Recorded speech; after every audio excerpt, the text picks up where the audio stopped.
Hi, everybody, and welcome to Big Joe's Journal.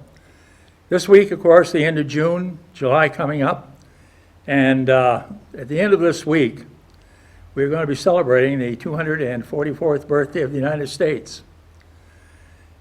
When you look at 244 years, by comparison, we're a fairly young country.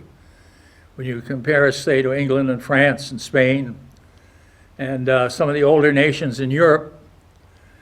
And in that 244 years, we've had a remarkable history, both on the good side and on the bad side. And we've had periods of transition, beginning, of course, with the American Revolution, in which 13 very disparate, very different colonies came together and decided that for a time that they had to pull together and maybe win their independence from Great Britain. Well, another time of transition would have been the Civil War, the war between the states. The big thing coming out of that war, the Emancipation Proclamation, the 13th Amendment, ending slavery in the United States. Another time of large transition would be post-World War II, when the United States finally dawned on us as a nation that we could no longer be isolationists, but had to take a leadership role in the world. And the fourth major time of transition in our history is what we're living through right now. This COVID-19 pandemic, which is ravaging the country and probably will be for many months to come. And it has combined with the determined desire of indigenous people, of people that have been maligned for centuries, suddenly to stand up and say, hey, our time has come. And I think that is where much of this Black Lives Matter things comes. The thing that bothers me on this is that a lot of our law enforcement agencies are being sort of the culprit, when actually the culprit should be a few misplaced police officers who shouldn't have been police officers to begin with. But the vast majority of our law enforcement people are good, abiding American people. And some of your best friends are going to be your local police officers. But you know, in every organization, there's always a few bad apples. And certainly what happened in Minnesota, that guy should have been banned from the Minneapolis Police Department. He never should have been hired to begin with. And I believe he's being charged with second-degree murder. I think if I were the prosecuting attorney, I'd go for first degree, because that was intentional. He intended to kill Mr. Floyd. There's no question about that. When you put your knee on somebody's neck and you hold it there for over 8 minutes, probably Mr. Floyd, for all practical purposes, was dead after 4 minutes. But totally uncalled for. If we go back to the beginning of our nation, and that nation showed an awful lot of promise, and it still does. We were probably, at that time, the third experiment would become, later on, the third experiment in democracy in world history. The first two had gone down in flames. The Greek city of Athens, from which is the root word of democracy. As you know, the root word is demos, which is Greek for people. That thrived for a short time. Excuse me. That thrived for a short time until it was overthrown in a war with the Greek city of Sparta. And of course, Sparta was overthrown by Philip of Macedon, who's the father of Alexander the Great. And a situation in Rome, which much of our federal government is modeled on, where they had a Senate and they had a House of Representatives. And their executive branch were what they call two councils. Well, of course, that came to an end when the stepson of Julius Caesar, Augustus Caesar, virtually made the Senate and representative setup that they had in Rome null and void and declared himself emperor. And of course, the third shot at democracy was what we have here in the United States, and we have survived so far. As we get older and we go on, there are numerous challenges. This is not a perfect set. We're still a work in progress. And we've got a long ways to go. And of course, right now in our lifetime, we're seeing that work in progress continue. And in the long run, it's going to be a plus situation. People that have been deprived and put down and enslaved and made to feel inferior are going to be granted their full rights of citizenship and are in the process of that. But we've got a few stumbling blocks. We've got to work our way through it. We have an opportunity to do that this coming November. And you know, with all the people that are out there demonstrating, demonstrations are fine, but they don't accomplish the goal. You accomplish the goal when you vote. So with that, I'm going to go back to 1776, July 4th of 1776, the birthday of the nation, and the Declaration of Independence, in which representatives of these 13 colonies gathered in Philadelphia at the second Continental Convention, and they made a decision. Do we want to fight England to say, hey, you've got to give us certain rights and remain under the crown, or do we want to go all the way and independent? It was not a unanimous decision. A lot of people, of course, still remain loyal to England. The first battles of our American Revolution, let's go back to 1774. The first person to lose his life in what became the American Revolution was a liberated slave, an African American, Crispus Attucks. And he was a group of people in Boston, young people, I believe, that threw snowballs at a group of British troops. And the troops turned and fired on him, and of course, Crispus Attucks was one of the victims, first victim. The Battle of Concord and later Lexington, and what became known as the Battle of Bunker Hill, which was actually fought on Breed's Hill, all occurred 1775. Still the question, do we want to be independent, or do we want to be a colony of England with more say? The capture of Fort Ticonderoga, when Ethan Allen and the boys probably had a little overload of corn liquor and attacked a very small British garrison at Ticonderoga. Happened in 1775. And of course, as a result of that, the cannon that the colonists captured, they were hauled overland down to Boston and put on the highlands surrounding Boston. And that was one of the things after the Battle of Breed's Hill, when the British saw all that cannon up there, that they decided to vacate Boston and instead turn their attentions to New York and Philadelphia. Well, what I'm going to do today, I'm going to read the Declaration of Independence. They finally decided at the Second Continental Congress, which was held in Philadelphia in 1776, we've come this far. We've already had our battles and our disputes with the British. Why don't we go all the way and declare independence? And Benjamin Franklin, of course, famous statement, he said, my friends, we must all hang together or they will hang us separately. Well, of course, we know the author of the Declaration of Independence was Thomas Jefferson, who would be the third president of the United States. And he was part of a 5-man committee that drew this thing up and had input from Ben Franklin and John Adams and Robert Livingston from New York. And I think the other one was Robert Gouverneur from Pennsylvania. So what I'm going to do today, time I have allotted here, I'm going to read the Declaration of Independence, which signaled the birth of a nation. And it's the great country that we live in today, a country that is very troubled, but a country in which we, the citizens, we, the people, have the power to make that change and the changes that we need. And I think that's what we're going to do. It's unfortunate that it took a pandemic to really fire this thing up and get us going, but everything has come together.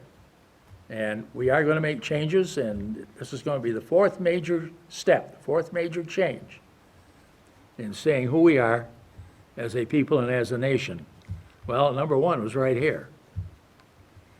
Thomas Jefferson, action of the Second Continental Congress, July 4, 1776.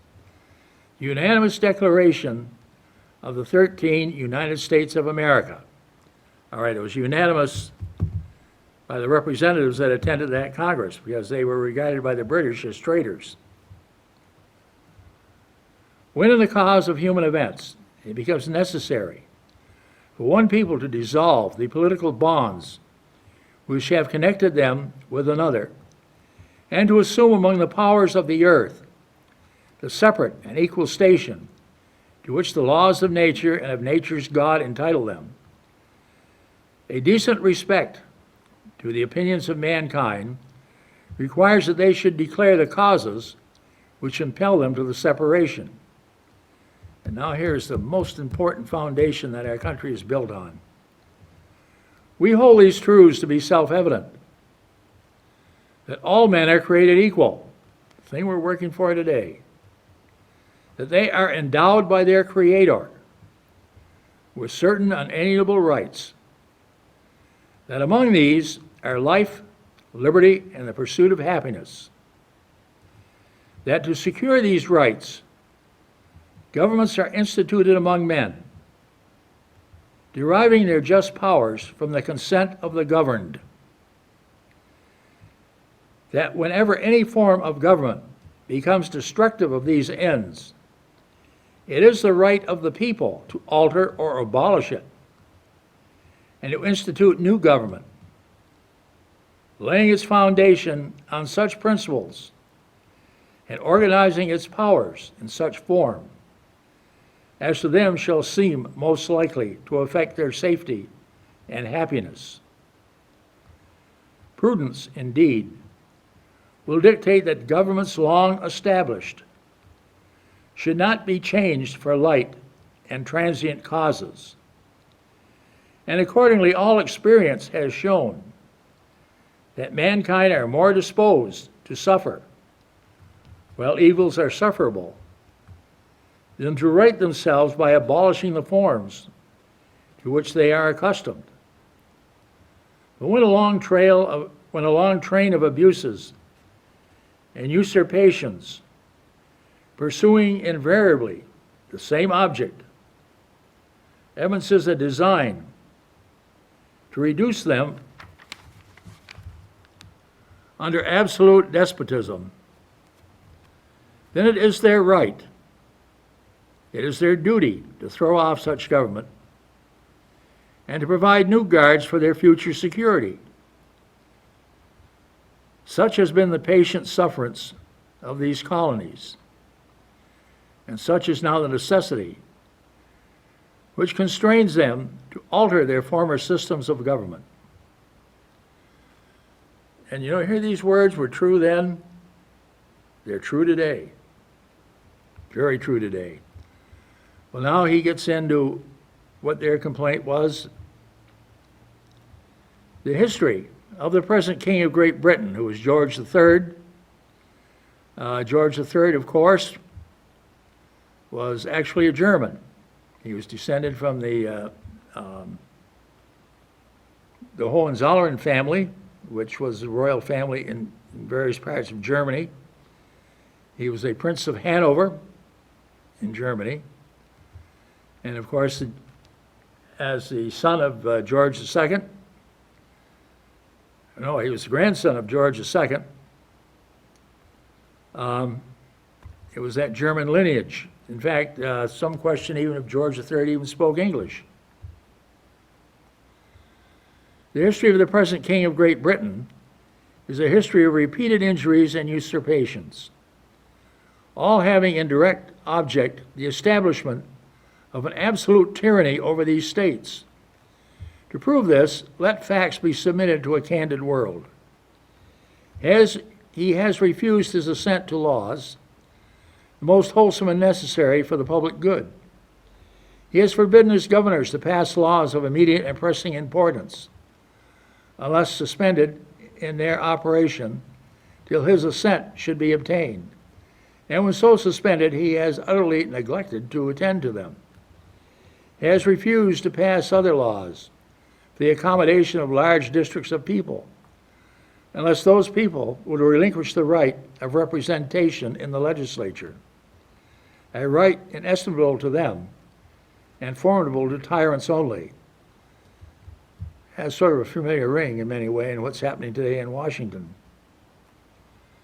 He has called together legislative bodies at places unusual, uncomfortable, and distant from the depository of their public records, for the sole purpose of fatiguing them into compliance with his measures. He has dissolved representative houses repeatedly for opposing with manly firmness his invasion on the rights of the people. He has refused for a long time after such dissolutions to cause others to be elected, whereby the legislative powers, incapable of annihilation, have returned to the people at large for their exercise, the state remaining, in the meantime, exposed to all the dangers of invasion from without and convulsions from within. He has endeavored to prevent the population of these states for the purpose of obstructing the laws for naturalization of foreigners, refusing to pass others to encourage their migrations, and raising the conditions of new appropriations of lands. He has obstructed the administration of justice by refusing his assent to laws for establishing judiciary powers. He has made judges dependent on his will alone for the tenure of their office and the amount and payment of their salaries. He has erected a multitude of new offices and sent hither swarms of officers to harass our people and eat out their substance. He has kept among us in times of peace standing armies without the consent of our legislatures. He has affected to render the military independent of and superior to the civil power.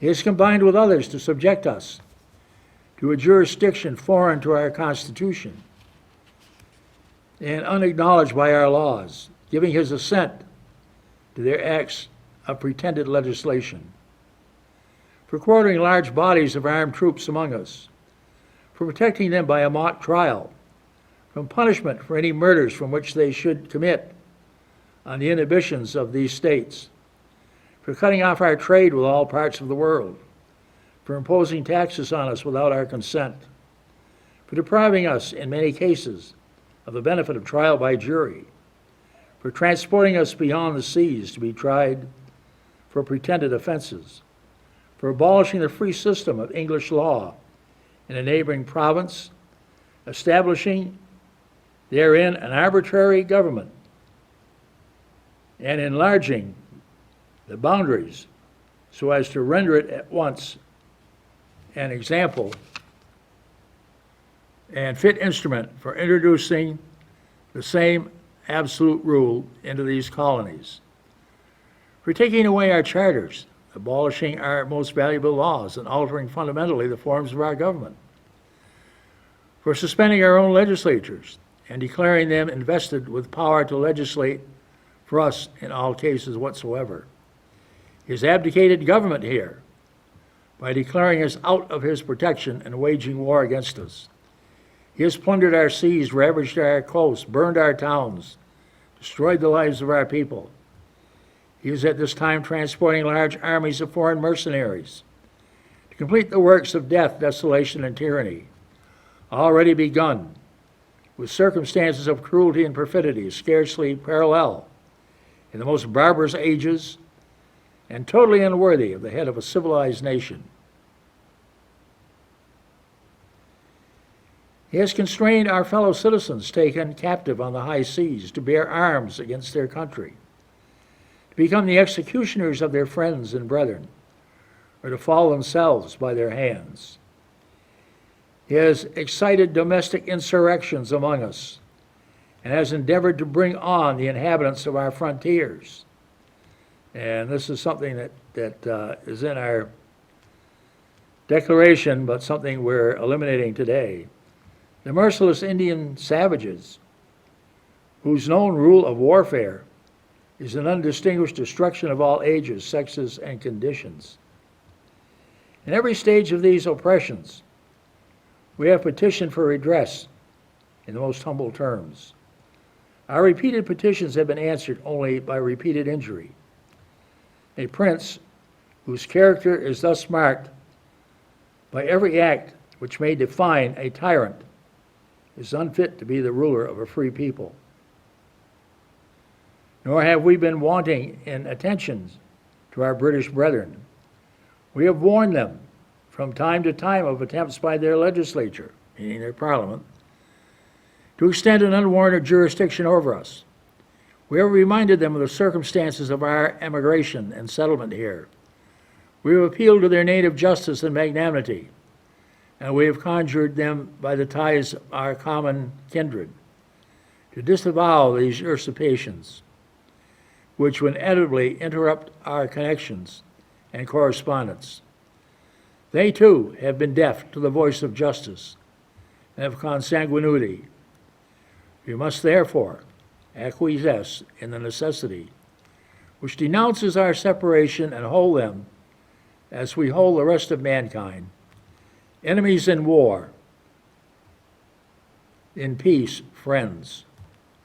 We, therefore, the representatives of the United States of America, in General Congress, assembled, appealing to the Supreme Judge of the world for the rectitude of our intentions, do, in the name and by the authority of the good people of these colonies, solemnly publish and declare that these united colonies are, and of right ought to be, free and independent states, that they are absolved from all allegiance to the British Crown, and that all political connections between them and the state of Great Britain is and ought to be totally dissolved, and that as free and independent states, they have full power to levy war, conclude peace, contract alliances, establish commerce, and do all other acts and things which independent states may have right do. And for the support of this declaration, with a firm reliance on the protection of divine providence, we mutually pledge to each other our lives, our fortunes, and our sacred honor. And that is our Declaration of Independence. July 4th, 1776, 244 years ago. And of course, there are many things here. For example, there's that one paragraph on our Native Americans, which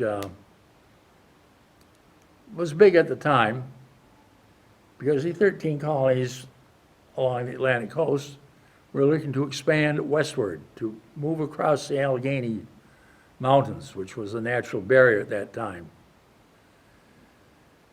As you know, when the European settlers came over here, and they settled on this land, it was land that they had taken from the people that owned it and were here original, our Native Americans. Thanksgiving time, we're going to talk about the Pilgrim Fathers. Well, as we know, when the Pilgrims first landed here, they were a sect of the Puritans in England. They were welcomed by the Indian tribe in the Cape Cod area, the Pequot, the Pequot Indian tribe. And the chances are that the Plymouth colony would not have made it through the winter if they had not had help from their Native American neighbors, who taught them how to handle the land, what to grow, what would grow, how to survive. Well, as the Pilgrim colony grew, as we know, and they needed more land, Where did they get it? They took it from their former friends. This resulted in a war, which the Pilgrims won. As we know, the chief of the Pequot tribe, who had welcomed it here originally by saying, "Welcome Englishmen," or "Hail Englishmen," depending on what quote you read, captured him, beheaded him, and the second Thanksgiving, they put his head on a pole and centered it in the center of Plymouth Village. And that was Thanksgiving number 2. But that's something we don't talk about in our history. The ugly facts we kind of shuttle to the side. But there are many things here in the Declaration of Independence that applied then to King George III that apply now. And there are many, many similarities. We have a federal government in Washington which is very, very divided, and which in many cases you wonder, when are they going to get going? When are they going to function? We have an administration that totally lies to us day after day after day. And it's not only Big Dumbo in the White House, but it's his pinhead vice president telling lie, we're going to take care of this, we're going to take care of that. But the fact is that COVID-19 is a long way from being over. We seem to have a handle on it, and all of a sudden, boom, like a forest fire, it flares up again. Look at the states of Florida, California, Arizona. Everybody said, well, it's over. Let's go back the way we were. Well, of course, the fact is that we will never go back to the way we were. When this is over, things will be better. Our fellow citizens who were denied the full rights of citizenship have found their voice and found allies. And this COVID-19 pandemic may be the greatest thing for African American equality that this country has seen since the Emancipation Proclamation. The country is coming together, and you're having these demonstrations, and you look at the people participating: white, black, Native American, Oriental, Hispanic, coming together as a nation and saying, hey, there are so many wrongs that we want to right. We want to get this straightened out. We want to make America the land of liberty. And I believe that this is a major step forward. This country will be transformed. It may take a year, it may take 2 years, it may take longer. But in the end, this country will be transformed. We're going to have that equality we've talked about for so long, but it's been denied to so many. I look back in my own lifetime, which spans 87 years, see how the way things have changed. I remember a time at the Paramount Theater when the only people who could sit downstairs were white. If you're African American, you went up in the balcony. That was right here in Rutland. Things have changed. Things have changed. For an African American, my good friend Radish Johnson, very, very talented musician, probably one of the greatest saxophone players I've ever heard. And Radish was a very talented man. But as his job, he was a janitor at that time. I believe it was F.W. Woolworth, which is now part of the Bloomer Building complex downtown. Harry Truman got the anger of the South, Southern congressman, when he desegregated the armed forces. This was a big move, 1946, 1947. It led to the creation of the Dixiecrats, which nominated their own ticket for President of the United States. And also a third spinoff of ultra-socialists who nominated their own ticket for President of the United States. So in 1948, you had the Republicans, the Democrats, and 2 other parties running And Truman pulled the fat out of the fire and was reelected. With that, I wish you all a very, very happy Independence Day celebration. Remember, America is great, and it's going to get better because we're going to make it better. God love you. God bless America. We'll see you all next week.